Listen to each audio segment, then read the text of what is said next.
हाय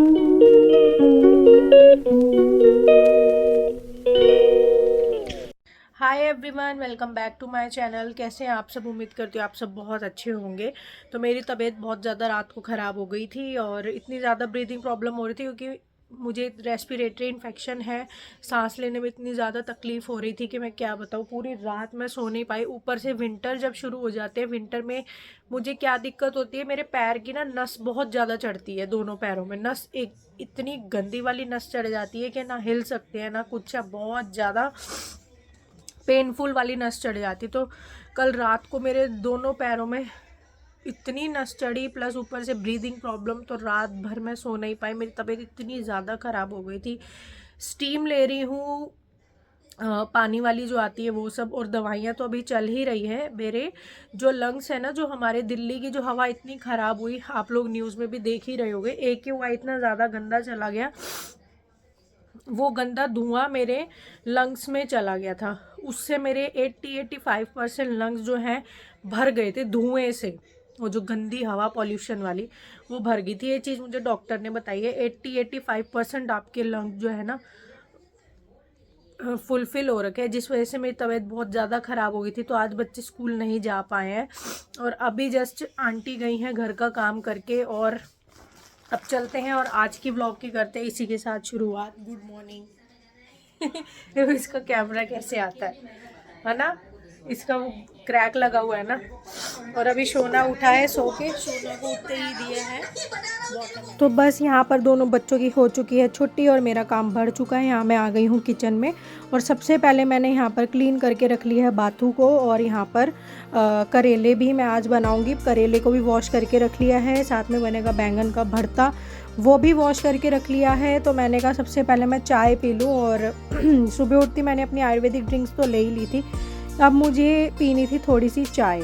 तो यहाँ पर मैं बना रही हूँ चाय। उसके बाद जो है साथ के साथ ही यहाँ पर, क्योंकि गैस बहुत ज़्यादा गंदी हो रखी है और जब मैंने ख़रीदी थी तो दुकान वाले भैया ने ही बताया था कि इसको खाना बनते के साथ ही क्लीन कभी भी मत करना, इसको 2-4 घंटे बाद ही क्लीन करना।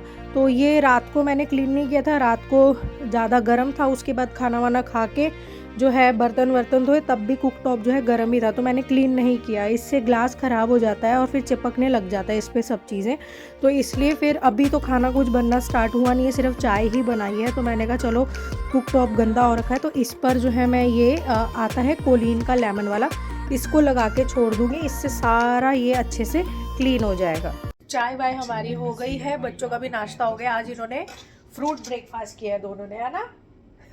देखो कल पूरा दिन 6 घंटे ये बच्चे खेले, 6 घंटे ये खेलने लगे थे। 5:30 बजे से 10 बजे तक खेले हो, तो 5-6 घंटे खेले ये लोग। इसमें ना कैमरा वो आते हैं क्योंकि क्रैक हो रखा है इस फोन में कैमरा। इनका फ्रूट ब्रेकफास्ट हो गया है, यहीं रख दिया है। इनको इतनी बार समझाया भाई खा के वहाँ रखा करो, वो नहीं रखते हैं ये। अब लग रही हूँ अपने किचन वर्क में, फटाफट से निपटाते हैं। कल आलिया का एग्ज़ाम है तो इसको पढ़ाना भी है। इसमें मैंने स्प्रे छिड़क दिया था, तो अब जो है इसको करते हैं कुक टॉप को क्लीन और फिर बनाते हैं सब्जी और फिर नहाते धोते हैं, बच्चों को भी नहलाते हैं, फटाफट से निपटाते हैं काम। तो यहाँ पर जो लगा के छोड़ा था कोलिन वाला लेमन वाला, वो बहुत ही बढ़िया, उससे एक अलग तरीके की ना बड़ी अच्छी सी फ्रेगरेंस हो जाती है। तो ये लगा के जो छोड़ा था, उसके बाद मैंने अच्छे से गैस स्टोव को क्लीन कर लिया और देखिए अब कितना साफ़ सुथरा लग रहा है। और इसको लिए हुए आई थिंक अभी 1.5 साल ही हुआ है। यहाँ पर चढ़ा दिया है बैंगन और इसको लिए हुए ना अभी 1.5 साल ही हुआ है। और इससे देखो ये जो जर लगना इस पर ना शुरू हो गया है, जो इसके है ना ये लोहे के हैं, तो इस पर जर लगना शुरू हो गया। और कहते हैं जर लगी हुई चीज़ें जो है, लोहे पर जर लगी हुई चीज़ें घर में नहीं होनी चाहिए। और मेरे तो गैस स्टोव की लोहे वाले इस पे ही जर लग गया है, तो ये अच्छी चीज़ नहीं होती वास्तु के भी हिसाब से, मतलब अच्छी चीज़ नहीं होती। तो मैं बात करके देखूँगी दुकान वाले भैया से कि ये तो अभी 1-1.5 साल में इसका ये हाल हो गया है। और जो इसका वो है स्टोव है, उसके अराउंड जो है ना ब्लैक कोटिंग थी, वो भी उतरने लग गई है इसकी। तो जबकि मैं इसको इतना केयर से रखती हूँ इस गैस को, मैं कभी भी गर्म उस पर कभी भी नहीं वो मारती हूँ, कपड़ा वपड़ा क्लीन नहीं करती हूँ, तब भी इसका ये हाल हो गया। तो मैं करूँगी बात दुकान वाले, फिर देखते हैं भैया क्या बोलते हैं। तो यहाँ पर बच्चों का दूध कर दिया है और सब्जी बन रही है यहाँ पे आलू मटर की, क्योंकि ना तो कोई बैंगन का भरता खाने को तैयार है, जबकि मैंने बैंगन जो है वो भून लिया है, ना कोई करेले खाने को तैयार है, ठीक है। और फिर सबकी डिमांड आ गई बच्चों की और हस्बैंड की कि हमें खाने हैं आलू मटर। तो आलू मटर की सब्ज़ी बन रही है, यहाँ पर बन चुकी है कुकर में आलू मटर की, और यहाँ पर मैं अब तड़का लगा रही हूँ बैंगन को। तो मैं खाऊंगी बैंगन का भरता, मुझे बहुत अच्छा लगता है, बहुत ही ज़्यादा। तो सब्ज़ी इस बार लेकर आए थे जब हम बाज़ार से, तो फिर मैं अपने लिए एक बैंगन ले ही आई थी। मैंने कहा यार कभी कभी अपने मन की भी खा लेनी चाहिए, नहीं तो औरतों का क्या है ना, हमेशा सब घर परिवार का बनाते बनाते, बच्चों का, हस्बैंड का बनाते बनाते, अपने बारे में तो औरत जो है ना सोचना ही और ख्याल रखना ही भूल जाती है। ये हर लेडीज़ के साथ ऐसा होता है, तो मेरे साथ भी ऐसा ही है। तो मैं बड़ी चूज़ी हो गई उस हर चीज़ों में। जब मैं कुछ ख़रीदने जाती हूँ ना सब्जी वब्जी, तो मेरे को यही रहता है अरे नहीं यार बच्चे तो ये खाएंगे नहीं, हस्बैंड तो खाएंगे नहीं, तो ये मत लो। पर इस बार जो है मैंने कहा यार एक बैंगन तो मैं ले ही लेती हूँ, मुझे बड़ा अच्छा लगता है। तो मैंने अपने लिए बना लिया है यहाँ बैंगन की सब्ज़ी, और बच्चों के लिए, इनके लिए बना ली है आलू मटर की सब्ज़ी। करेले हैं उनको काट वाट के अच्छे से जो है उसमें हल्दी नमक डाल के रख दिया है, उसका कड़वाहट जो है वो कड़वा पानी छोड़ देगा, तो फिर वो बनाएंगे।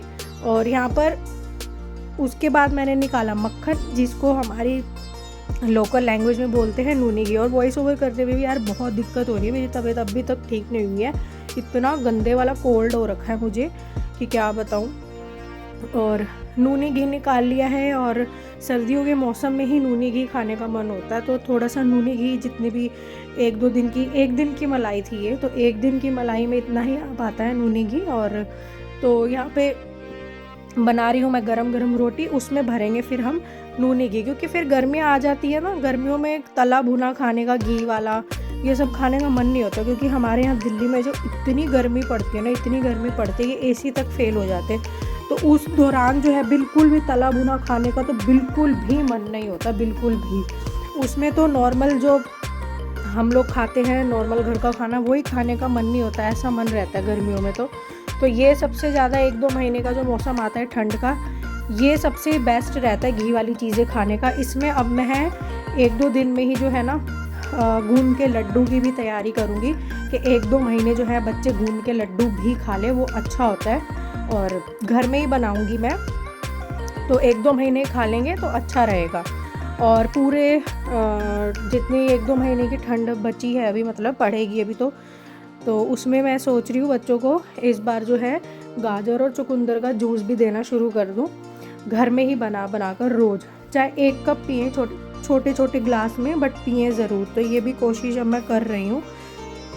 तो यहाँ पर अब मैं बना रही हूँ पराठे, और बीच बीच में ना सोना आ रहा था, बोल रहा था आटा ले लिया उसने कटोरी से, और फिर आटे को हाथ से ही ऐसे पिचका के बोलने लगा मेरी रोटी बन गई है, इसको ना आप सेक दो तवे पे, और मैं यही खाऊंगा, ये मैंने बनाई है। तो मैंने इसको तवे पे सेक दिया, और यहाँ पर जो है उसको थोड़ी सी घी लगा के दे दी, और ये अंदर गया अपने पापा को दिखाने के, देखो मैंने तो रोटी बनाई है। तो बच्चे भी बेचारे कितने मासूम होते हैं सही में, बच्चों की हरकतें देख के तो अपना ही बचपना याद आ जाता है। तो यहाँ पर मैं बना रही हूँ अब घी वाली पराठी। आलिया बोल रही थी कि मम्मी मुझे भूख लग रही है, तो मेरे लिए रोटी नहीं घी वाली पराठी बना दो। तो मैं यहाँ पर आलिया के लिए बना रही हूँ घी वाली पराठी, और साथ में आलू मटर की सब्ज़ी। और आजकल जो है दही जो है जम नहीं रहा है, मैं रोज़ जमाती हूँ बट ढंग से जो है ना जम नहीं पा रहा है, पता नहीं क्या हिसाब किताब हो गया है दही का कि वो जम ही नहीं रहा है। तो अगर किसी को कुछ पता है तो यार कमेंट करके ज़रूर बताना कि कैसे क्या करूँ। मैं ढक के भी रख लेती हूँ और खट्टा अच्छे से डालती हूँ, पर फिर भी अच्छे से जो है जम नहीं रहा है। तो यहाँ लंच बन के हमारा रेडी हो गया। उसके बाद मैं पूरा दिन काम में लगी रही, घर को ऐसा समेटने में, इतने कपड़े हो रखे थे सारे, वो समेटे तय करके रखे, बच्चों के अपने प्रेस के कपड़े सारे। तो उस चक्कर में पूरा दिन मैंने फिर व्लॉगिंग नहीं की। और यहाँ पर सीधा मैं आप लोगों को मिल रही हूँ अब रात को मेरी हालत और ज़्यादा ख़राब हो गई, क्योंकि दवाइयाँ भी चल रही हैं, मुझे इतनी नींद आ रही थी और मैं इतनी ज़्यादा थक गई थी। फिर मैंने इनको बोला यार मेरे से अब काम नहीं हो पाएगा, मैं खाना नहीं बना पाऊँगी, मैं बहुत ज़्यादा थक चुकी हूँ। और अगले दिन जो है बच्चों का स्कूल भी है, और इस समय जो टाइम हो रहा था वो हो गया था, क्योंकि आलिया का नेक्स्ट डे जो है ना एग्ज़ाम भी था, तो उसको पढ़ा भी रही थी मैं। तो फिर यहाँ पर टाइम हो रहा था इस समय 11:30-12 के आसपास का। तो यहाँ पर हम लोगों ने BTW से मैंने अपने लिए थोड़ा सा साउथ इंडियन रात के लिए डिनर मंगवा लिया, सांभर वड़ा डोसा इडली, और इनके लिए मैकडोनल्ड से बर्गर मंगवा लिया। तो इस तरीके से यार मैनेज करके घर को चलना पड़ता है, चाहे कितनी भी तबीयत ख़राब हो, सब कुछ जो है मैनेज करके इस तरीके से ही चलना पड़ता है। तो चलिए फ्रेंड्स, मिलते हैं आप लोगों से नेक्स्ट वीडियो में, नेक्स्ट व्लॉग में। तब तक के लिए बाय बाय, टेक केयर। और आप लोग बस ऐसे ही सपोर्ट करते रहिए, और मुझे बहुत अच्छा लगता है आप लोग जब अच्छे अच्छे कमेंट्स करते हैं, और अब तो काफ़ी अच्छे अच्छे कमेंट्स भी आने लगे हैं। और एक वीडियो मैं जल्दी बनाऊंगी आप लोगों को कमेंट्स के ऊपर। तो चलिए फ्रेंड्स, मिलते हैं नेक्स्ट वीडियो में, बाय बाय।